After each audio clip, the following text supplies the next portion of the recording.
सदा सत्स्वरूपं चिदानन्दकन्दं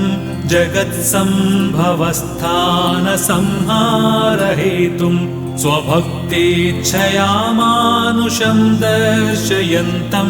नमामीश्वरं सद्गुरुं साईनाथं नमामीश्वरं सद्गुरुं साईनाथम् भवद्वान्तविध्वंसमार्ताण्डमीड्यं मनोवागतीतं मुनिर्ध्यानगम्यं जगद्व्यापकं निर्मलं निर्गुणं त्वां नमामीश्वरं सद्गुरुं साईनाथं